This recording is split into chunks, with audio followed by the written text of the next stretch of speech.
I was there. It was smoke. 2008 started with tragedy on I-4. I can't tell you how many vehicles were in that pileup right there, but they're gone, completely destroyed. A 70-vehicle pileup in Polk County shut down the highway for days and killed 5 people. Poor visibility and driver speed blamed for many of the collisions. Another big story, bombs near Odyssey Middle School. We're living in this house and we don't know what's around it. To this day, debris is still being discovered in neighborhoods built on top of an old military range in Orange County. This isn't goodbye, it's see you later. In May, WESH 2 News anchor Wendy Chioji left the station after 20 years to pursue other ventures in Park City, Utah. The summer of 2008 was especially busy here in Central Florida. Fires, floods, the Olympics, and Tropical Storm Faye. Wildfires burned thousands of acres in Brevard County, destroyed more than a dozen homes, and damaged hundreds more. They don't give you much warning, you know. I mean, once you know it's coming, and then it's here. Families spent several days in shelters, some still rebuilding. The flooding here is unbelievable. Brevard County got hit again in August when Tropical Storm Faye blew through, leaving behind massive amounts of flooding. Faye became the first tropical storm to make landfall 4 times in Florida. The theme of these Olympics, one world, one dream, and there are people from all over the world in Beijing. At the same time we were covering Faye in a big way, we were also reporting live from Beijing, covering the historic Summer Olympics.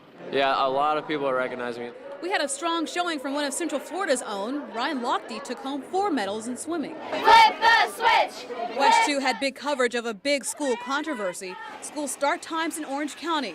In May, students walked out of Wekiva Middle School in protest of the school board's decision to change school start times for middle and high schoolers.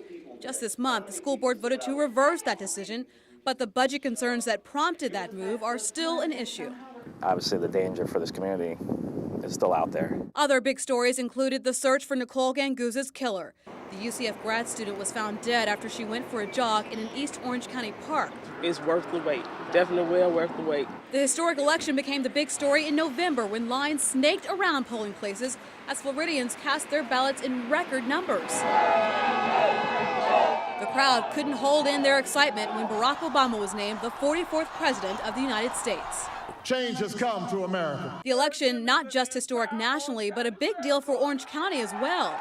To be able to serve the citizens of this area in this way is just an honor for us. The top cops in Orlando and Orange County are married. Who's got the quickest draw? You want to see it? Yeah. Val Demings, the Orlando chief of police, her husband Jerry, elected Orange County sheriff. You just don't know. I'm talking about this is something that I thought about and dreamed about for years and years. It's an especially memorable year for Brevard County man William Dillon, who's released from prison in December, 27 years after being convicted of a murder he says he did not commit. Everybody's real sad that he's gone. Big story coverage took a tragic turn for a UCF student. Freshman football player Eric Plancher collapsed and died after a workout. Young man that was working out, and he's in and out of consciousness right now. Fast forward to December when a second UCF football player spent several days in the hospital after he collapsed during practice. UCF is still investigating these controversial incidents. 2, 1, 0, and liftoff. A big year for NASA and the shuttle astronauts with 4 big liftoffs from Kennedy Space Center. During the most recent mission, the astronauts installed a water purification system that can turn urine into drinking water. Where's the baby? And still unfolding with big new developments almost every day. Perhaps the biggest story in 2008, the search for missing toddler Kaylee Anthony. The skeletal remains found on December 11th are those of the missing toddler Kaylee Anthony.